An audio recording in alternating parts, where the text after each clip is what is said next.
కొణిదెల పవన్ కళ్యాణ్ అమ్మ కడుపున ఆఖరివాడిగా పుట్టిన అందరికీ మంచి చేయాలి, మేలు జరగాలి అనే విషయంలో ముందువాడుగా ఉంటాడు. తన గురించి కంటే జనం గురించి ఎక్కువగా ఆలోచించే మనస్తత్వం నా తమ్ముడు కళ్యాణ్ బాబుది.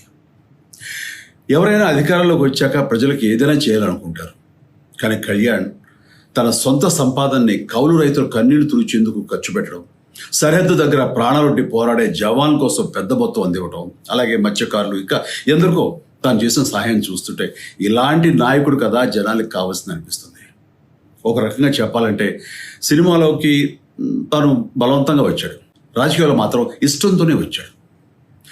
ఏ తల్లికైనా తన కొడుకు కష్టపడుతుంటే గుండె తరుక్కుపోతుంది. అలాగే ఏ అన్నకైనా తన తమ్ముడు అనవసరంగా మాటలు పడుతుంటే బాధ వేస్తుంది. అలా బాధపడుతున్న నా తల్లికి ఈ అన్నయ్యగా ఒక మాట చెప్పాను. నీ కొడుకు ఎంతోమంది తల్లుల కోసం, వాళ్ళ బిడ్డల భవిష్యత్తు కోసం చేసే యుద్ధం అమ్మా ఇది. మన బాధ కంటే అది ఎంతో గొప్పది అన్నాను. అన్యాయాన్ని ఎదిరించకుండా మౌనంగా ఉండే మంచివాళ్ళ వల్లనే ప్రజాస్వామ్యం మరింత నష్టం అని నమ్మి జనం కోసం జన సైనికుడయ్యాడు. తాను బలంగా నమ్మిన సిద్ధాంతం కోసం తన జీవితం రాజకీయాల్లోకి అంకితం చేసిన శక్తిశాలి పవన్ కళ్యాణ్. ప్రజల కోసం, రాష్ట్ర భవిష్యత్తు కోసం ఆ శక్తిని వినియోగించాలి అంటే చట్టసభలో అతని గొంతు మనం వినాలి.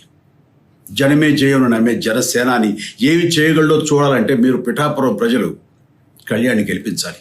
మీకు సేవకుడుగా, సైనికుడుగా అండగా నిలబడతాడు. మీకోసం ఏమైనా సరే కలబడతాడు, మీ కళ నిజం చేస్తాడు. పిఠాపురం వాస్తవ్యులకు మీ చిరంజీవి విన్నపం, గాజు గ్లాసు గుర్తుకి మీ ఓటు వేసి పవన్ కళ్యాణ్ని గెలిపించండి. జై హింద్.